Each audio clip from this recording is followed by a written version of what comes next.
Hello and welcome to the 6th episode of Season 3 of the Educational Duct Tape Podcast. This is the 70th episode of the show. I can't believe that. 70th episode of the show and the 48th regular episode. Today I'm joined by tech specialist Mike Abrams to talk about media literacy, bias, propaganda, and website evaluation. Let's get started. Hi, I'm Kim Polishuk. And I'm Jen Giffen from Shooks and Giff, the podcast. A part of the Education Podcast Network. Just like the show you're listening to right now. Shows on the network are individually owned and opinions expressed may not reflect others. Find other interesting education podcasts at edupodcastnetwork.com. Welcome to the Educational Duct Tape Podcast with Jake Miller. Welcome! Greetings, duct tapers. Thank you for being here today. As most of you already know, my name is Jake, and I'm here to talk to you about duct tape and educational technology and how, in my silly mind, the two of them go together to form an EdTech integration mindset that I think that you could use in your learning environments now. I am also here to have a conversation with Mike Abrams. I'm eager to share this interview with you. Mike reached out to me on Twitter a number of times since the show launched, talking about different jokes and gags and silly things that happen in episodes, as well as educational technology things that happened in some of the episodes over the last year and a half or so. How long has it even been? I don't even know how long this has been.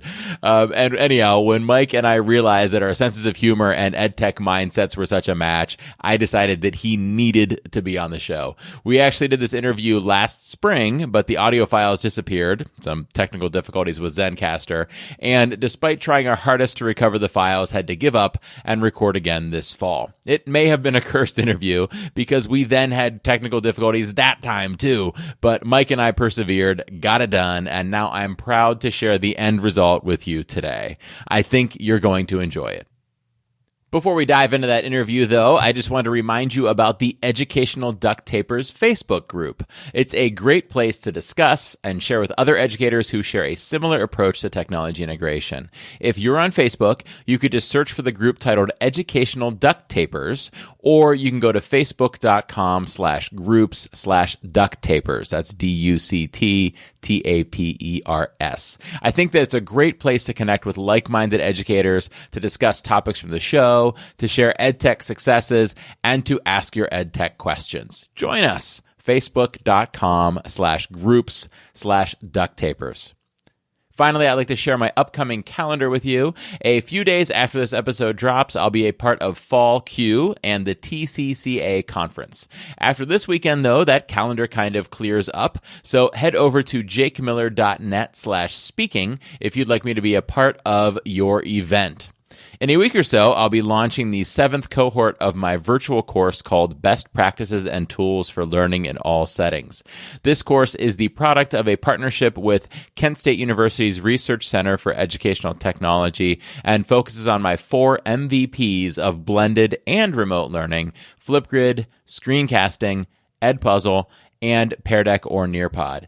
Anyone in the world can participate. You don't have to just live down the street from Kent State University like I do. You could be anywhere. All you've got to do is be an educator and be willing to learn with some other educators about these 4 superpowered tools that I think are great for a face-to-face blended learning classroom or a hybrid classroom where you're doing partially face-to-face and partially remote or virtual learning, or completely remote virtual learning. These 4 tools, I believe, are the MVPs for all of them. So if you're an educator, you're willing to do some learning and learn about these tools, and you're interested, please head over to jakemiller.net/KSU course 2020 to learn about the November cohort.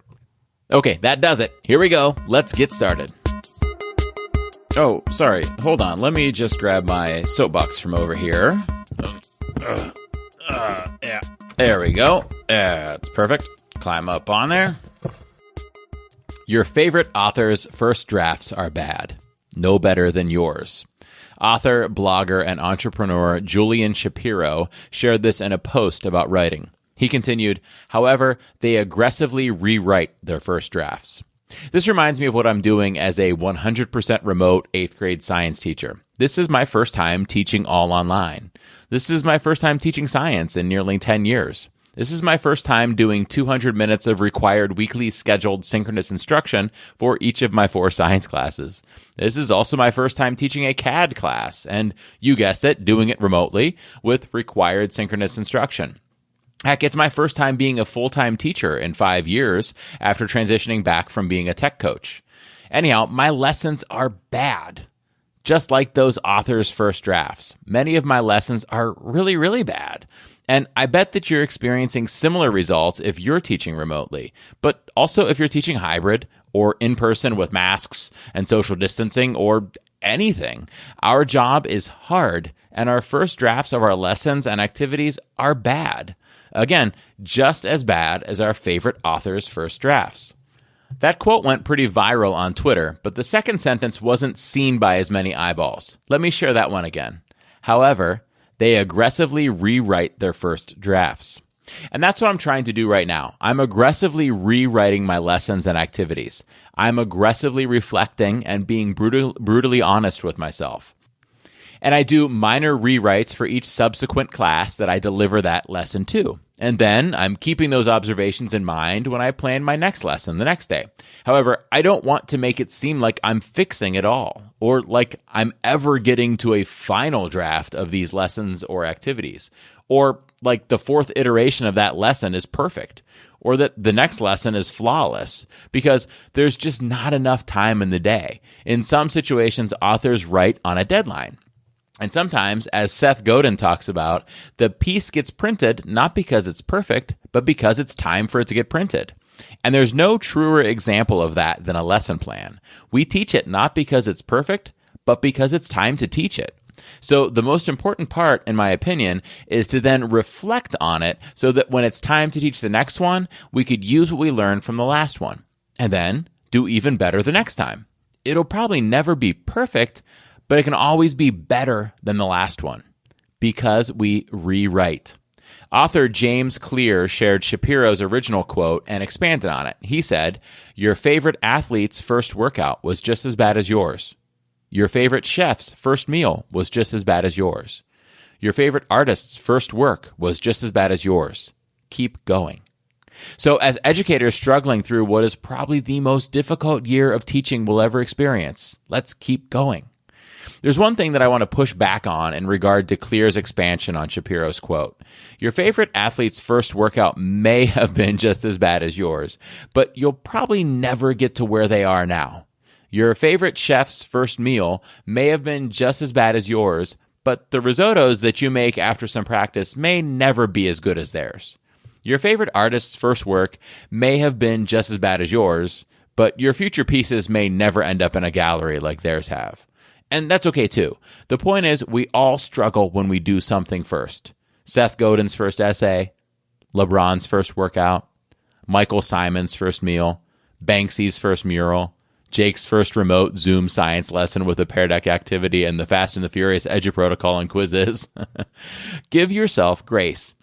Understand that it's happening to all of us, and that all that we could do is to give ourselves grace, reflect on how it went, and try to do better next time. As Clear said, keep going. Before I share this interview with Mike, I want to share that Mike and I started off by talking about our shared Cleveland Browns fandom. The interview was on the morning of the season opener. Mike was feeling optimistic. I was feeling a little less so. Later that day, the Browns got crushed by the Ravens, but we've had some bright spots since then. Anyhow, I think that you'll enjoy our brief chat about being Browns fans, but you're obviously welcome to skip over it if you'd like. I think you'll enjoy it, though. Today's guest. All right, today my guest is Mike Abrams. Mike is a tech specialist at a high school in Virginia. He aims to inspire teachers to design lessons to support their students. He is a career switcher who moved into education after 10 years in call center management and training facilitation. Mike is a curious dabbler who tinkers with everything. He's an EdPuzzle coach and a Pear Deck regional coach, and he has a passion for video creation, pro wrestling, and my very favorite part of Mike's bio, he has a passion for all things Cleveland Browns. And Mike and I are both wearing our Cleveland Browns shirts as we record. Welcome in, Mike. Thanks for being here. Appreciate it, Jake. Glad to be with you. So, Mike, I have to be honest with you. I haven't told you this before, but Mike and I recorded this episode originally back in March of 2020, and I intentionally deleted the episode because I wanted to record with Mike on the day of a Cleveland Browns game. Very strategic planning there, Jake. Right. Very strategic. Mike's like, well played. You wasted an hour of my life in March. That makes zero sense, man. Well, that's it. That was pre-COVID. It was. Things changed. It was like we actually recorded the episode, and then COVID just took over the world. So yes, maybe COVID infested the servers at Zencaster, and that's why the recording disappeared. I don't even know. It's funny because Mike and I recorded the episode. The audio file disappeared. We both worked our tails off to like get the recording to come back. And then as we're like in the process of trying to find it, COVID happens. And I think we both of us were kind of just like, screw it. I don't think that recording's gone.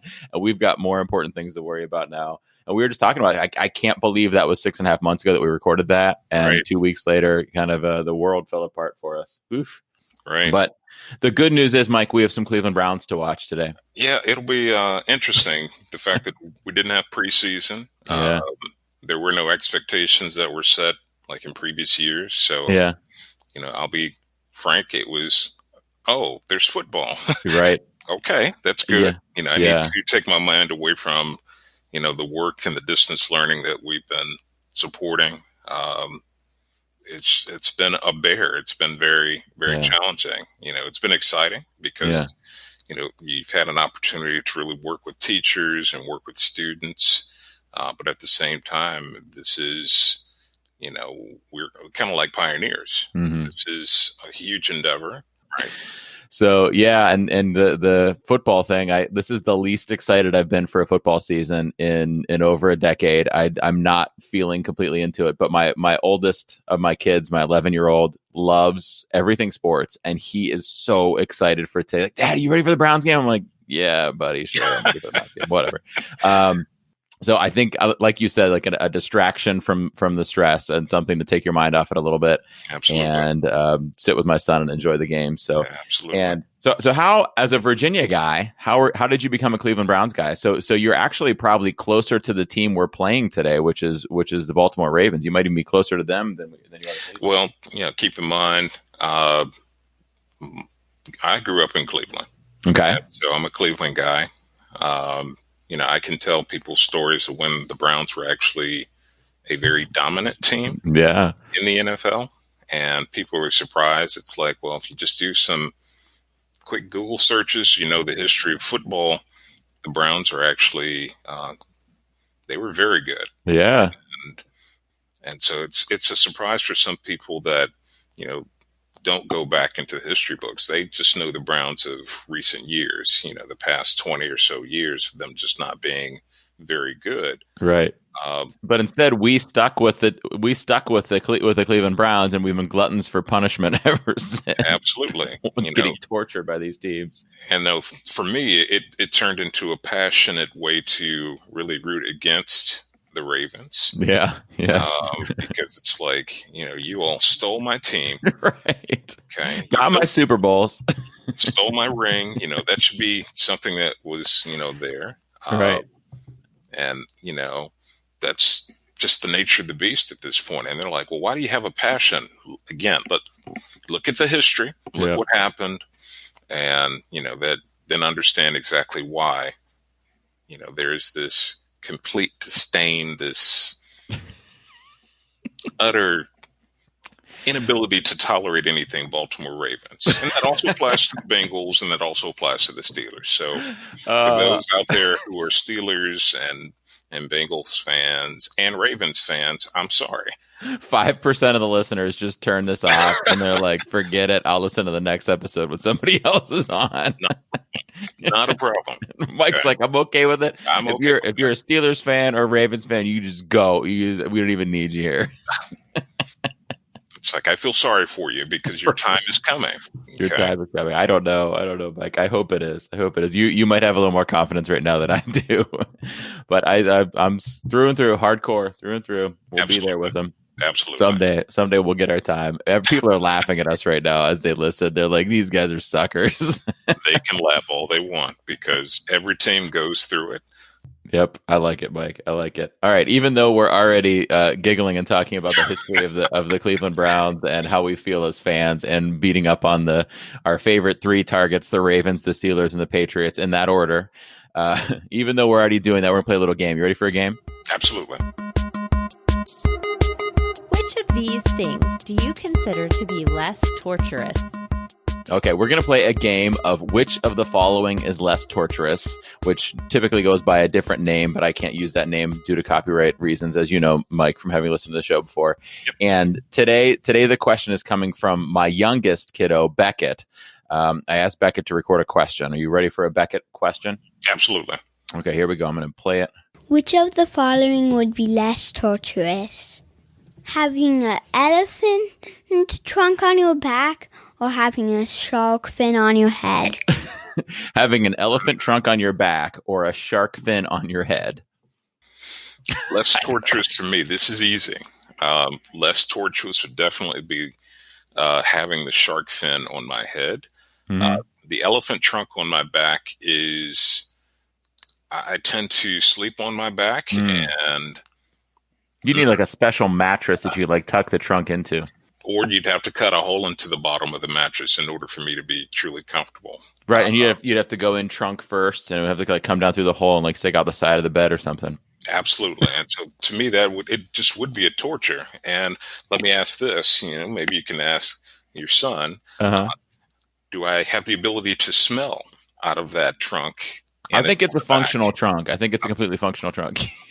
That's dangerous. That's dangerous. That is very dangerous. So, no. Nobody wants a long nose on their back. The shark fin, I can actually, I really don't have much hair as it is right now. So that one can quickly be kind of tooled, and I can open up my, sunroof and let the hair just blow through. I mean, blow through my scalp, my actual fin. So I think it'd be pretty fun to swim too with the fin sticking out of the water, and then to pop up and be like, "It's just me, Mike." Absolutely. It's like I would never have to worry about any issues in a swimming pool. The pool would be mine because all I have to do is just go underwater and let the fin just pop out. And so everyone's gone. It's like, oh, okay, I get a private pool to myself. Nice. I'm good. I think I'm actually gonna take the less torturous would be the elephant trunk on the back, because I could use it for so much. Like I'd be carrying stuff around with it. Like I'd be able to like imagine like I'm typing on my computer and the elephant trunk just comes around with a cup of coffee and like pours it into my mouth. I think there'd be some issues with it, like you said, like laying in bed and everything. But I think I'd make do. I think the function of having that trunk back there. Yeah, I think I'm going with it, Mike. I'm going to take the trunk. Okay. I wouldn't be able to wear a backpack, nope. But like if I have a trunk, maybe I don't even need a backpack, right? Maybe my trunk can just carry stuff for me. I don't know. I don't know. Mike's like, agree to disagree. Right? I don't know. That'd be interesting. Let me put it that way. It would. You're right. Okay, let's get into some educational duct tape now, Mike. So for those people that maybe haven't listened before, educational duct tape is my EdTech integration mindset, which is really just a silly metaphor, which says that educational technology is at its best when we're using it as a tool, like duct tape, to solve a problem or meet a goal or address a learning standard, not when it's the goal of what we're doing. So we're not setting forth to use the technology. We're setting forth to achieve whatever goal it is we have for our students. And the technology is a tool to ramp that up, to make that more effective and efficient and effective for our students and our learners. So I have a educational duct tape question for you. It is. As educators, what strategies can we use to help students process media propaganda messages? Now, Mike and I are recording this on September 19th, and this episode is going to come out a little later in this fall. And I'm sure the fall of 2020 is a time when students are being barraged with propaganda messages through media, all sorts of media. So how can we help our students process those messages, Mike? Well, one of the first things I would suggest is at times, we may have to really show as many perspectives as we possibly can. Mm-hmm. One of the things I think we all need is we need that person who can actually shine spotlights in some of those dark areas that we have. And some of those could be cultural biases, just regular biases, our methods, how we do certain things. And so I think one of the things that we can do is really just make sure that we begin to show students that when you are looking at the information that's being presented, understand that there is sometimes a message behind what you're actually watching. And so, the biggest example I can give is, I will share that my background, my undergrad degree is in mass communications, and I was a broadcast student. And understand that I learned that process before the internet was actually used as a tool for anything. And so back when I was given my education, you had to confirm 3 sources before you could actually provide anything in terms of news or content that's going to the public. Mm-hmm. But now there seems to be a rush. People want to be first. They want to make sure that they get the word out there, and sometimes that's wrong. Mm-hmm. Okay. The example that I can give recently that comes to mind immediately is if you saw the tweets or the communication that showed Usain Bolt had COVID, but it was a picture of Kevin Hart. Okay. I didn't see that. Oh gosh. If you could probably search for it, but it was amazing. And think about this. If you have a student who never has actually seen Kevin Hart or Usain Bolt, right? They see the tweet, immediately that's Usain Bolt. He's the, the worldwide sprinter who's, gold medalist, fastest man alive, but that's just not right. And so it's, sometimes the messages are intended, sometimes they're errors. And in that case, the person that actually, or the agency that actually published the tweet, they said, oh, that was an error. And they did correct the photo. But at the same time, you have to understand that can be impactful if you don't know what you don't know. Right. Yeah. So I think that is a powerful thing, is to show examples of these types of misinformation that are out there and how we know that they're misinformation. And then I think one of the most interesting conversations is, why would the person on the other end of that have posted that, right? Was it an accident, or was there some kind of motive behind it? And I think as the students or kids in general, or humans that are a little more gullible, as we start to think about the motives of doing that, then we start to become better at identifying where it's happening or where it might happen, right? Absolutely. Because as you realize that, having not seen that tweet, but as you realize that the person who tweeted that maybe was just looking for some retweets and some followers or something like that, or maybe they were just trying to direct people to their website to get some ad money coming in, right? Or maybe they had some kind of pop-ups on their site that they wanted to load on a whole bunch of screens, or maybe they actually had some kind of malware or adware running on their site that they were trying to direct people to. So as you realize that the person posting this has a motive, then you start to realize, oh gosh, this could really permeate everything we do, right? So I think that's one part of helping students start to navigate this, is realizing that it's not just content on the internet. There is a reason that the content has been framed like that, right? Correct. And that's one of the things that, I've talked about with several of my teachers.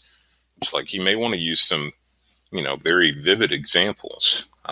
This being an election year, I think that gives you a lot of information that you can kind of play around with.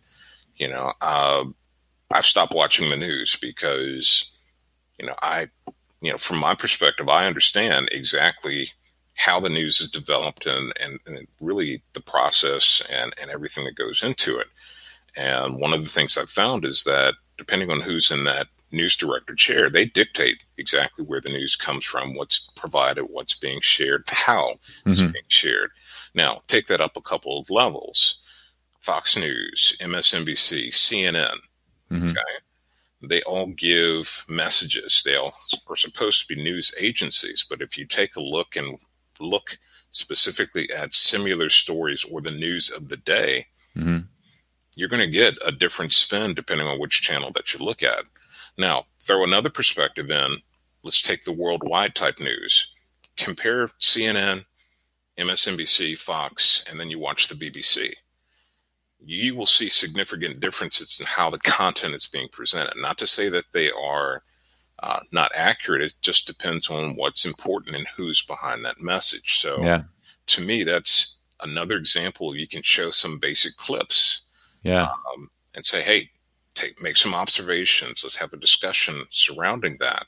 And I think taking, one's individual beliefs and selves out of the equation, we've got to find a way to let the students come up to develop their own conclusions, have them be able to really decipher what's real, what's not. And if we can't tell, at least give the students the opportunity to say, okay, you're going to have to find out what's going to be important based on your value structure, what's important to you. You decide what's going to be fake, not fake, or at least here's the process that you can use to determine fake or not fake. Right. I think looking at it from multiple perspectives like that, like picking a certain story, whether it's a story that's maybe controversial or hot topic, or maybe one that's not that controversial, but looking at it from different perspectives and seeing that even though they all might be accurate, they all come at the issue with a bias, and helping the students understand that even me, I have certain news outlets that I go to, but I know they're biased. I could feel the way they're leaning when I'm listening to them. And as long as I know they're leaning that way, and I make sure that I have that lens while I'm listening to them, then I know, I'm able to evaluate the information I'm getting from them. So I like the idea of, like, kind of like you're saying there, take the same issue from multiple sources and look at it and help the kids analyze that. So let's say that we grab videos of a news story taken from 3 or 4 different news sites, like you said, Fox News, MSNBC, and CNN, for example. How would you package those together to have kids watch them and reflect on them and kind of identify the differences between them and, like you said, compare and contrast them? How would you package that? Well, I know for myself, I would probably, one of the first tools I would definitely go to would be YouTube is one. And then I would also take a peek at EdPuzzle just to make sure that, we would be all set there. And then really from there, begin packaging those tools and make sure there is a lot of time, a lot of, opportunities for reflection as an option. All right, so Mike and I now, in our second recording of this episode, have been disconnected twice. This is our third attempt. I don't think we've lost any recordings, but we're gonna try this again, Mike. Mike, I need you to speak super fast. I'm just joking. This is real life for educators right now. Let's try that question again. Our original question was, as educators, what strategies can we use to help students process media propaganda messages? And then you were suggesting look at a news story from different sites. And my question to you was, if I want to package a specific news story from multiple different news outlets and have my kids watch and compare and contrast them and reflect on them, what tools would you use to package that learning experience? Especially now in remote learning, we know that we don't have to say okay, go to here and then go to here and then go to here and then go to here and then go to here, go to here. We want to package things and make it fluid and put it all in one place. So how would you do that?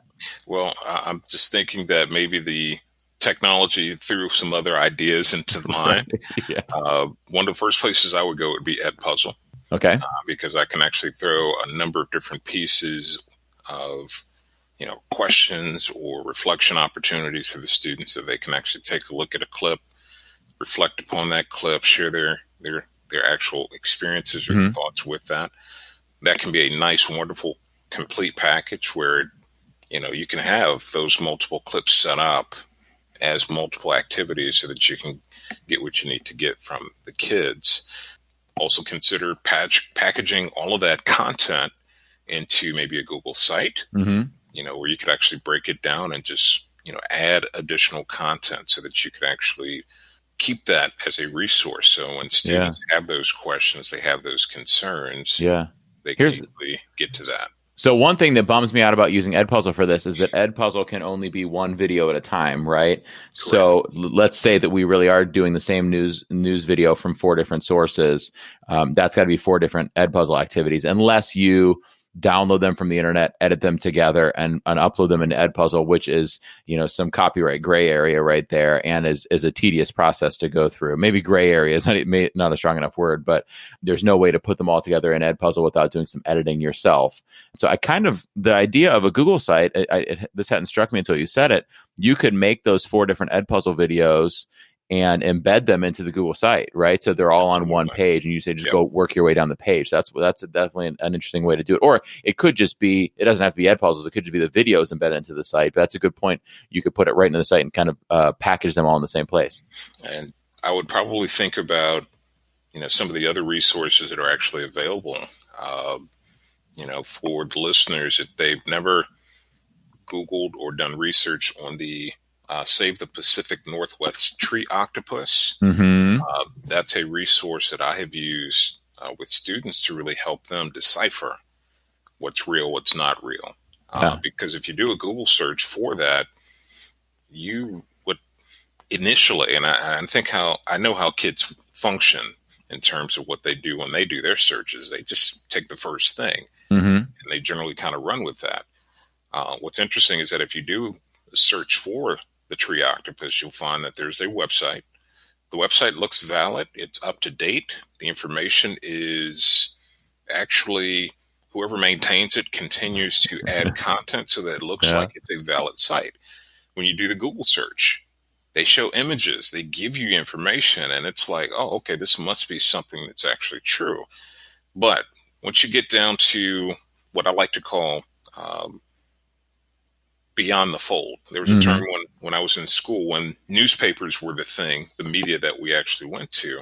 You get what's on the major headlines, and then there's what's on the other side of the fold, which is the other news and some of the information. If you continue to scroll down on that Google search, you'll find that on the first page, there are questions that pop up like, is this a hoax? Is this fake?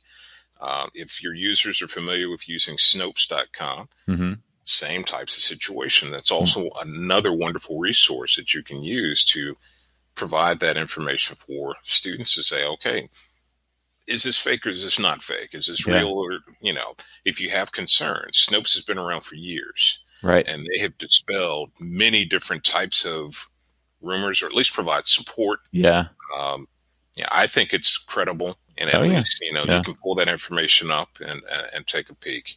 Yeah. So there's kind of 3 layers to this, right? There's looking at bias in mainstream media, but then there's also looking at the ability to put up content that's fake, right? And so that Tree Octopus site is a great example of it. And I'll put the link in the show notes for people that have never heard of it. There obviously is no such thing as a Pacific Northwest tree octopus, which hopefully when you look at the site, you realize this doesn't seem right?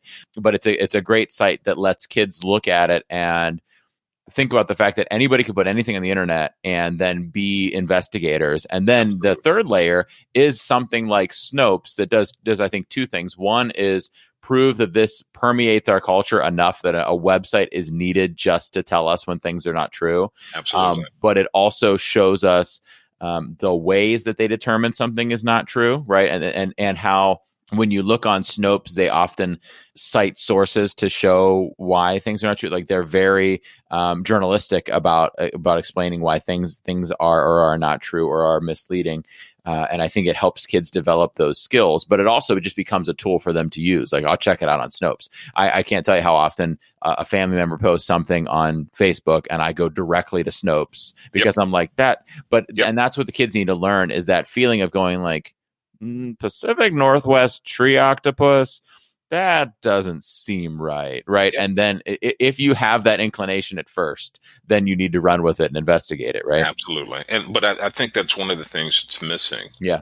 Many of our students, because they have access to content, they fail to, at times, really kind of hey, something's not right. I mean, there's this gut feeling something's not right, but at times they are easily convinced, and I wouldn't be surprised.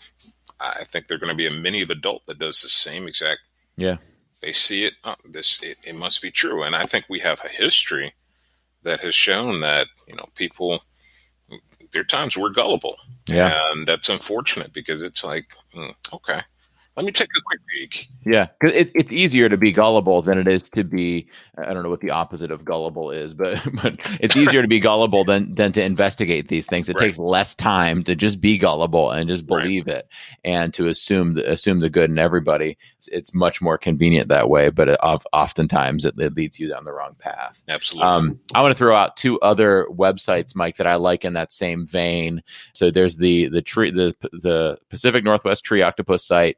There's the dihydrogen monoxide site. Yes. Which, if you think about dihydrogen, that means two hydrogens, and monoxide means one oxide, which is H2O. And it's dhmo.org. And one thing I love about that is it proves that even a .org is not necessarily a trustworthy site. That is correct. And you want the kids to go to it and feel the feeling of, why, like, if this chemical is so dangerous and so prevalent in our world, that's what they're saying on the site, why have I never heard about it? Right. Yep. And then there's another website called The Dog Island, which is about this utopia for dogs. It's an island that's only inhabited by dogs. Yes. TheDogIsland.com. And one thing I like about that one is it's got this nice, clean URL, thedogisland.com, whereas the Tree Octopus site is zapatopi.net, which actually is part of the last name of the creator of the site, I think. And that URL in and of itself makes me suspicious. But thedogisland.com, you're like, whoa, that's a nice, neat web address that somebody obviously paid for, right? But then the kids should understand that you read it and you're going like, there's really an island that's only inhabited by, that doesn't sound right? So helping them experience those fake sites. So I put those three in there in the links in the show notes. Well, take it a step further, like you mentioned, the dhmo.org site. I know it's one of the strategies that I've used with students. It's like, okay, you find that everything's going to be credible because it comes from an organization. But again, similar to what we were talking about before with the media, you just don't know who's behind that specific organization. I'm looking at, that particular page right now. The last update is today. And so that's also one of those strategies that you can use with students. It's like, okay, yes, take a look at when the dates are published, what's available. The Dog Island site, I'm looking at that, just jumped over to that. It was last copyright or updated as of 2013. So that should immediately kind of bring a little flag up, but you just don't know. You just never can tell. And so it's like, okay, this can be very extensive in terms of,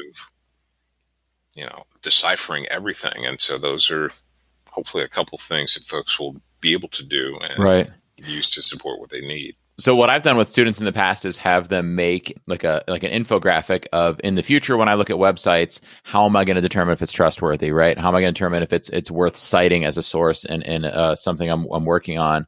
And they find some of those things like you're saying. They're like, when was the page last updated? What does the URL look like? And going through a whole bunch of these things. But it's important to help the kids understand that there's no formula to determining that, because like you said, that the one said it was updated today or whatever. So that, like, it checks off on this one, but then you look at this other thing and it doesn't check off on that, right? Like, you look for another site to corroborate this, and all of a sudden you find out, well, hey, maybe this isn't a thing, right? So it's important to help them build those skills. And I really like the idea of building an infographic, almost like a checklist of things that kids check for as they evaluate a site. One thing I think is important, though, if you give the kids these three sites and ask them to determine if they're true or false, they're going to sense a pattern pretty quickly, right? Which is that they're all fake sites. So I think it's important to try to package it with some hard to believe true things that you can find on the internet. I don't have any good examples of that. I think that's a good research project for a listener to tell me and Mike a great site to point kids to that would say, that makes you go, but then it turns out it actually is accurate, and maybe it checks out on all of the different things you'd use to check it. Would be a good thing to have too. Definitely. Okay, so we've got some media from different perspectives. We've got some websites that are clearly false and helping kids, determine how to evaluate a site to determine if it's trustworthy or not. One other thing I really like is there's a lesson from Common Sense, commonsense.org, that within it they had a fake news historical timeline, and what it is a bunch of short paragraphs about times that fake news has been used strategically throughout human history, right? It's not a new concept. It's just that it's more prevalent because of the internet. Sure. And it goes as far back as a Roman emperor using a campaign of disinformation to discount an opponent. I forget who it was, but I'll put the link to that timeline in the show notes. But it helps it helps students understand, like, this is not a new concept. And when we see it, it's being used with a purpose, right? There's a reason that the person is doing that, right? Absolutely. Today's super secret code is Browns, as in the football team that Mike and I both cheer for. So if you would like an hour of professional development credit, or at least a certificate for it, from this show, head over to eduducttape.com/certificate to claim your certificate of listening, laughing, and learning. You'll just need that super secret word, Browns. That actually brings to mind an exercise. I can't remember exactly how I was involved with it, but it was, if you take the perspective of looking at content, from, let's say, the American Revolution, the exercise was looking at how America looks at the information, but then do a Google search to see how the British look at the same event, same exact event, but it all depends on who is giving you the information, who's guiding you through the information. I want to say, when we did our search, we know the American history side, but when you do search on the side of Great Britain, it was just this little skirmish or this little event that happened, but there was no rah-rah. And again, that perfect situation, same exact situation. I'm wondering if you could find other examples. Oh, sure. How you look at something definitely, helps. I know other things that I've used to at least provide, opportunities for people. Optical illusion images, Rebus puzzles.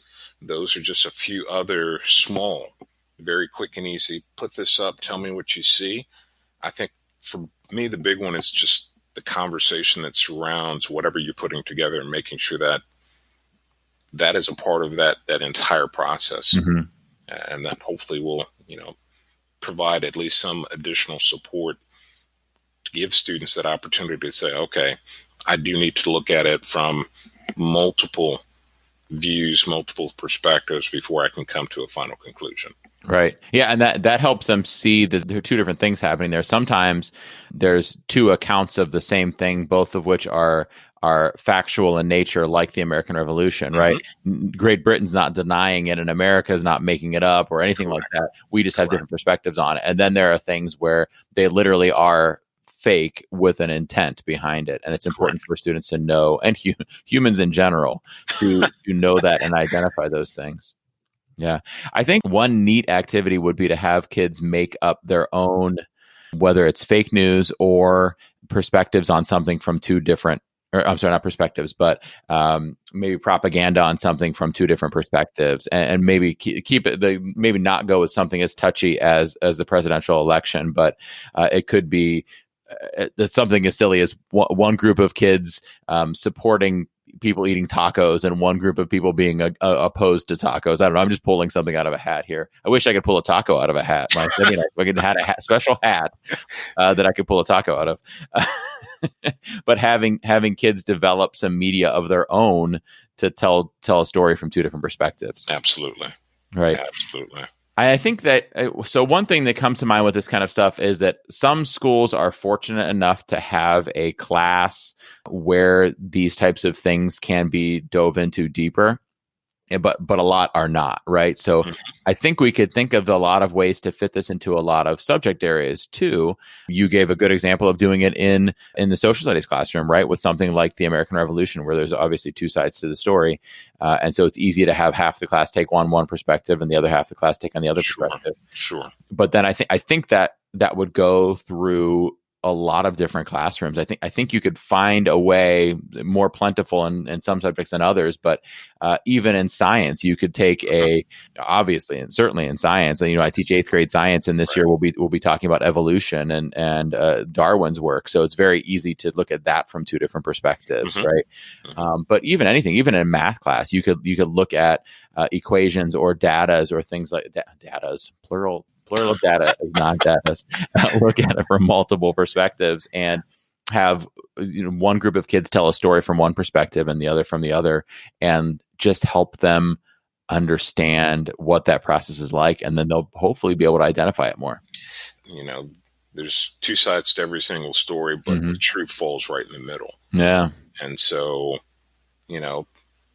people tend to leave out some information, or they tend to emphasize some information. And so it becomes necessary that it's like, okay, got to start asking more questions, digging a little bit more, being a little bit more inquisitive in terms of, okay, here's what I have. Okay. It almost kind of goes back to Dragnet.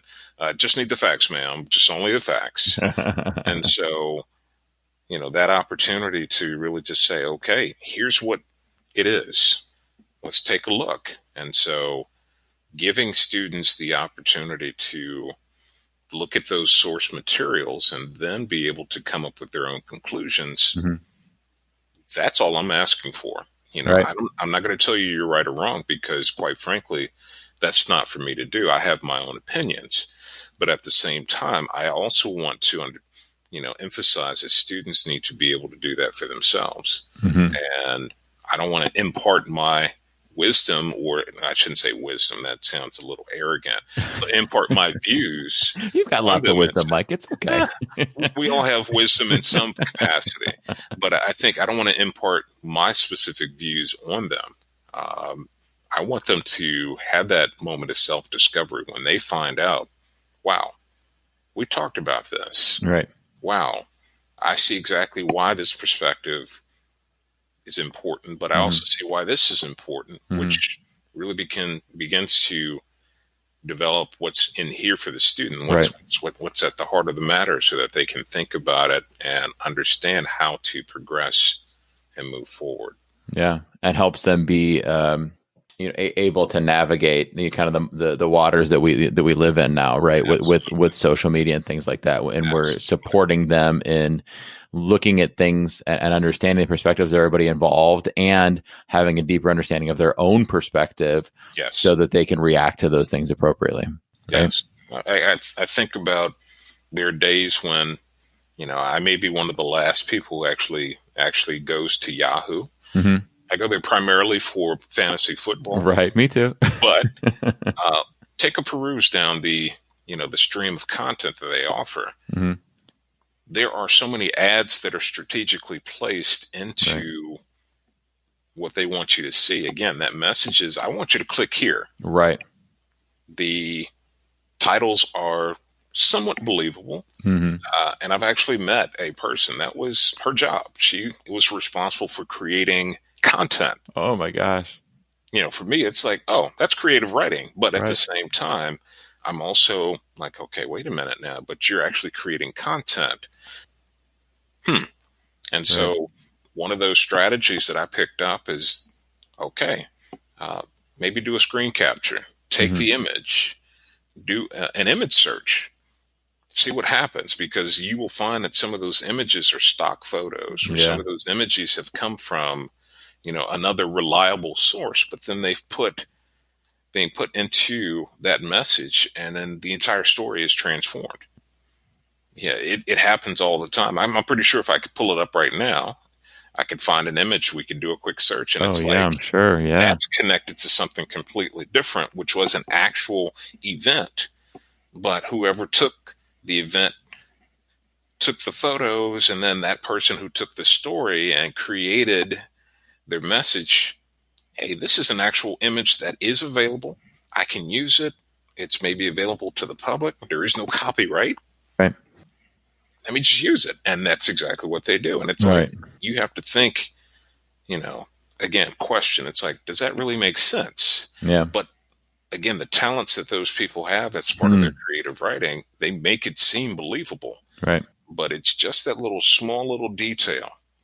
And sometimes for me, the image is exactly what it is. But yeah, that's a great strategy. We all look at ad.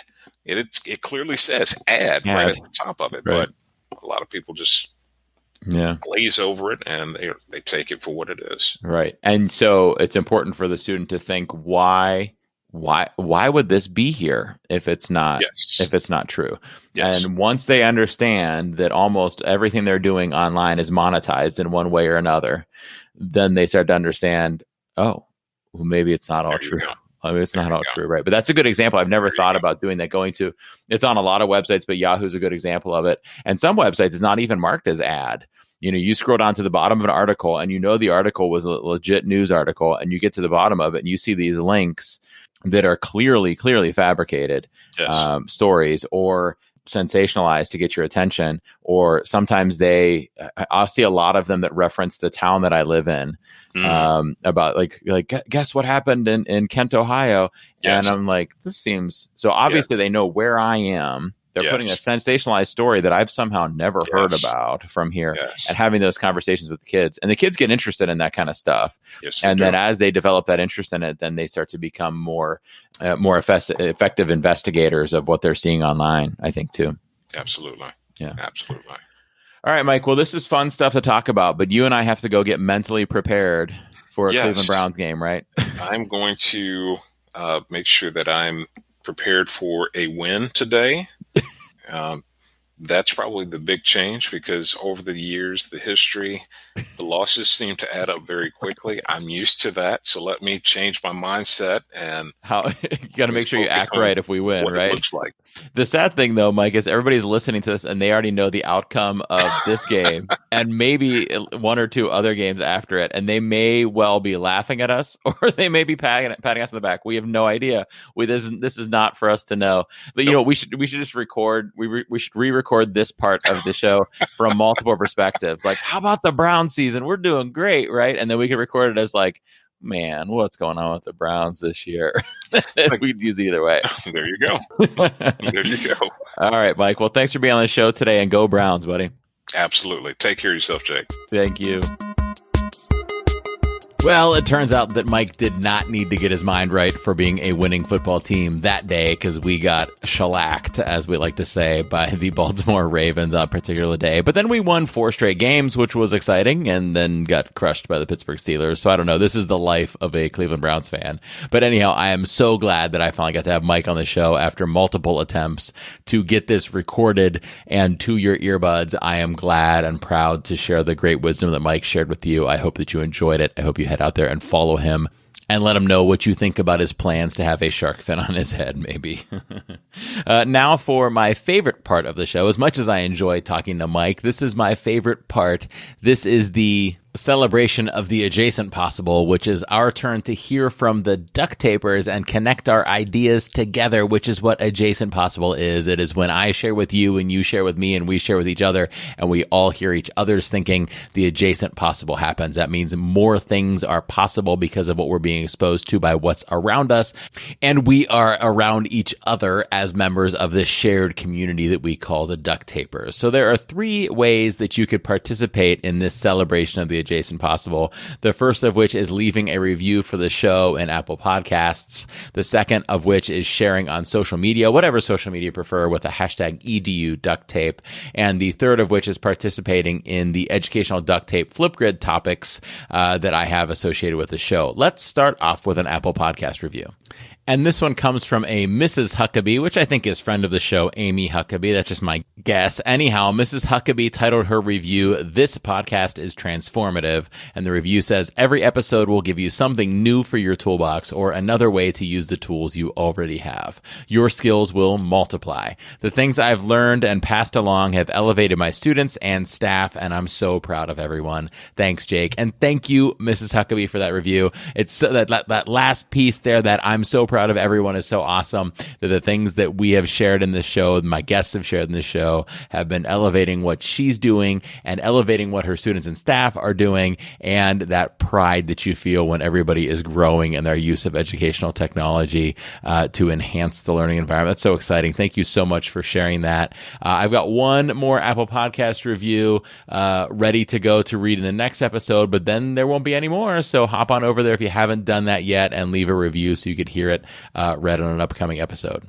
All right, the second part of the celebration of the adjacent possible is when I turn to social media and the hashtag EDUDuct, D-U-C-T, tape to see what kinds of fun things you duct tapers have shared in the time since the last episode came out. And I am sorry to say that I only have one tweet to share this time. Nothing from Instagram, nothing from Facebook. And we have had, and this one goes back to 4 weeks ago when I released the last full episode featuring Tisha Poncio. Nothing relating to my most recent episode either. I've given you plenty of time, and Tisha and I rambled about InSync and which different EdTech speakers would be part of our EdTech InSync cover group. And you guys, you missed it on that one. You missed your opportunity. You need to come through for me.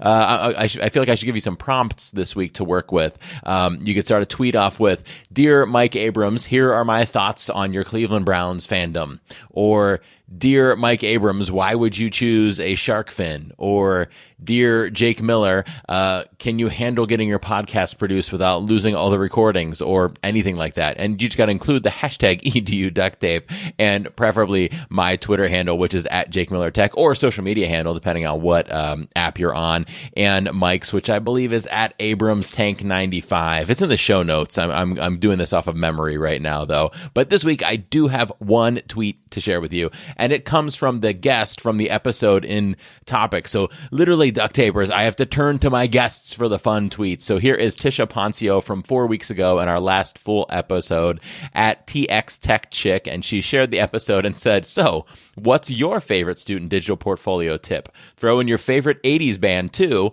and then a LOL face, and she included, "If you haven't listened to the delirium of Jake Miller and Tisha Poncio in the fall of 2020, check out this episode of hashtag EDUDuctTape." And you're right, Tisha, delirium is probably a kind word for you and I goofing around and talking about InSync during the episode. But the stuff that she shared about digital portfolios in that episode was the opposite of delirium. So much awesome stuff shared there. I hope that if you haven't listened to it, you do go back and listen to that one. And maybe, hey, you know what?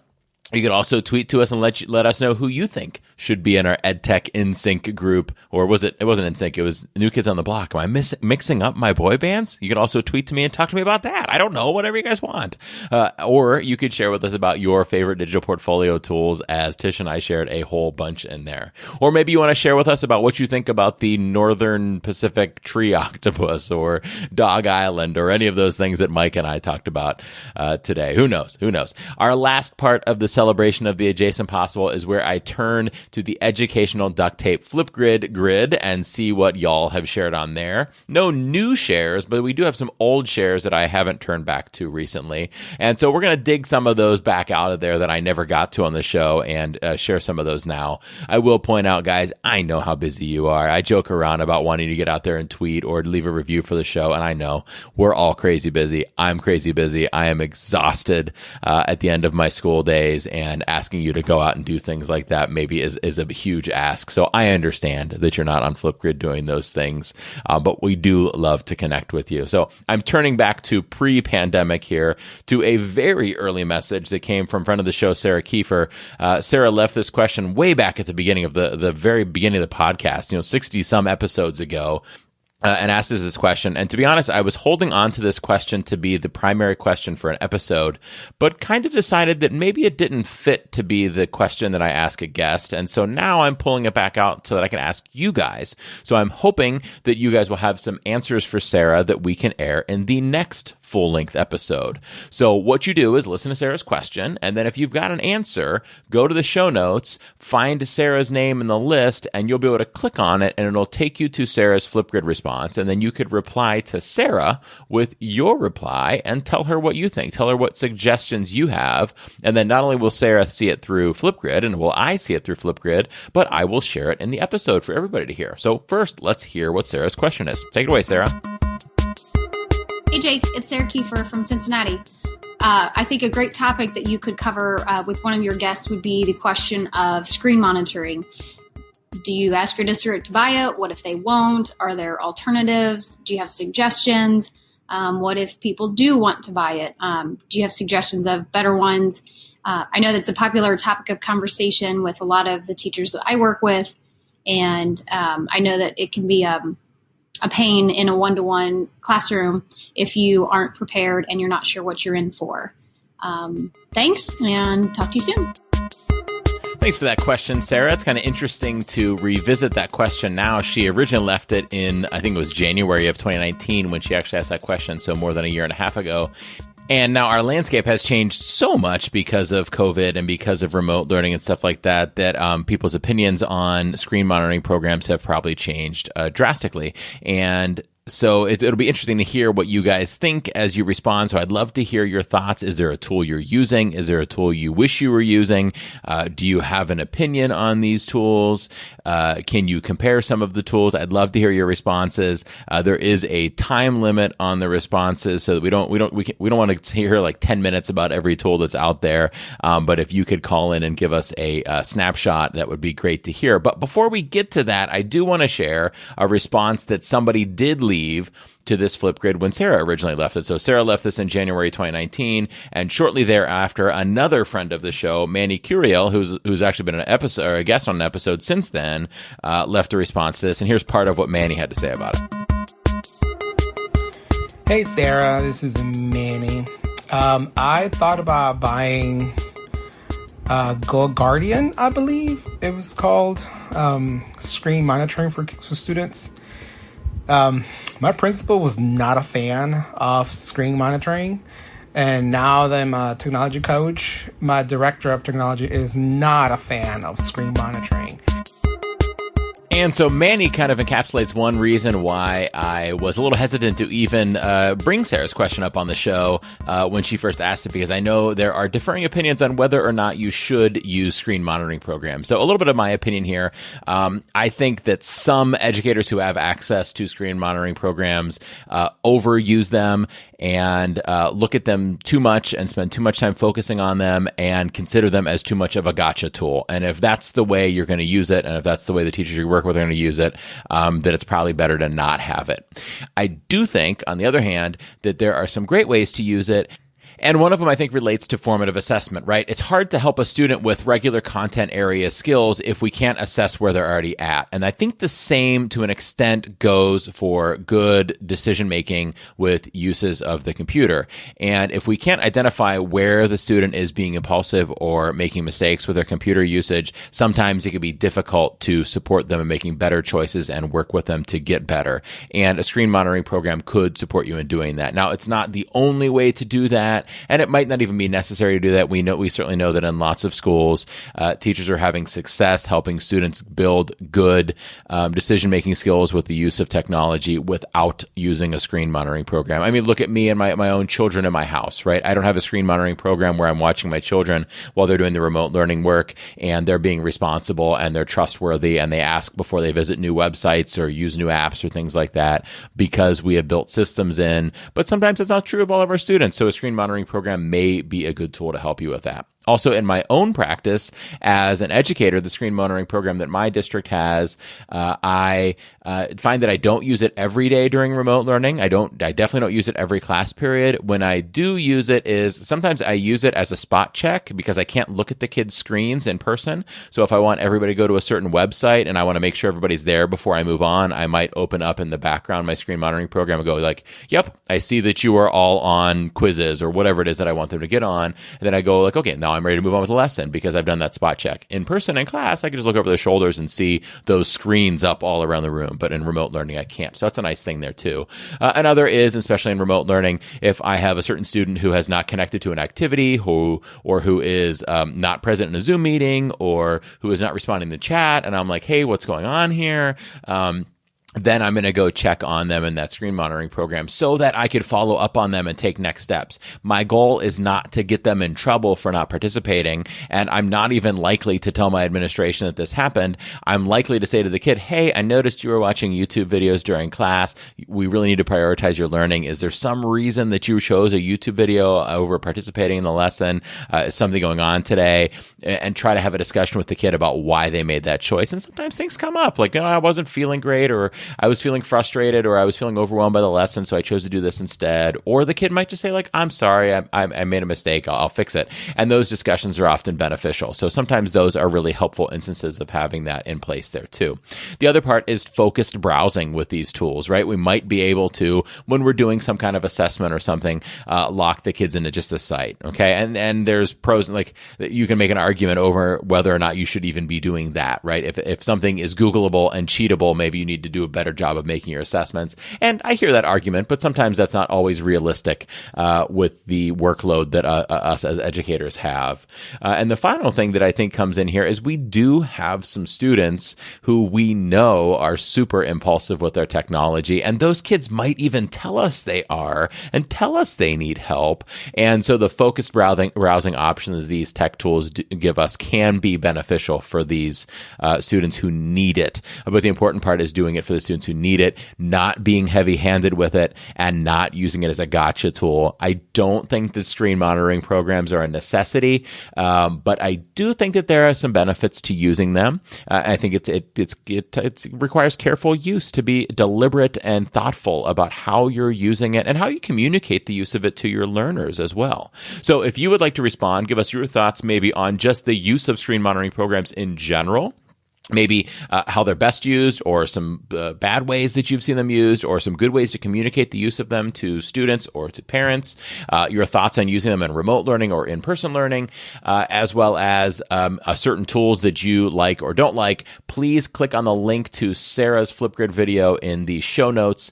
Head over to it and click the add a comment button below her video and reply with your thoughts. You can also now in Flipgrid leave a text-based comment, but that wouldn't really work well for me sharing on the podcast. I guess I could read it for you, but I would love to actually have your voice there. So when you go there, you'll see Sarah's video in the center, you'll see Manny's response below it, and you'll see an add a comment button for you to respond. You'll see some other videos off to the right. Those are other people's questions and posts. We want to focus on Sarah's video and the stuff below it, and maybe share some ideas, and we'll share them on an upcoming podcast. I'm not sure if it'll be the very next episode that comes out, but I will share those thoughts that you guys share. Hopefully it'll help out Sarah, and hopefully it'll help out all of you. And I will share my own response in that episode about what screen monitoring program we use at the school that I work at from my experiences too. All right, so that does it for episode 48, I think regular episode 48, total episode number 70, episode 6 of season 3 of the Educational Duct Tape podcast. Thanks so much to Sarah Kiefer and Manny Curiel for those Flipgrid videos. Thank you to Tisha Poncio for that tweet.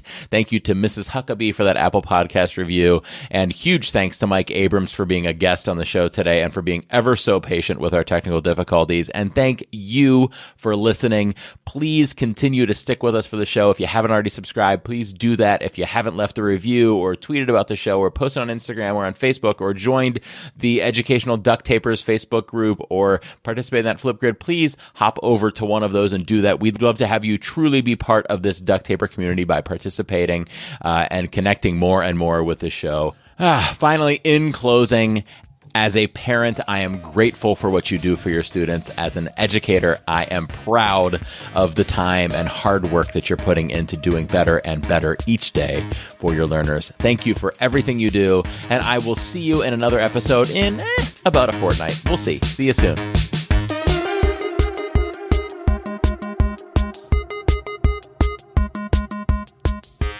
Thank you for listening to the Educational Duct Tape Podcast. Please consider rating and reviewing the show on your favorite podcast app.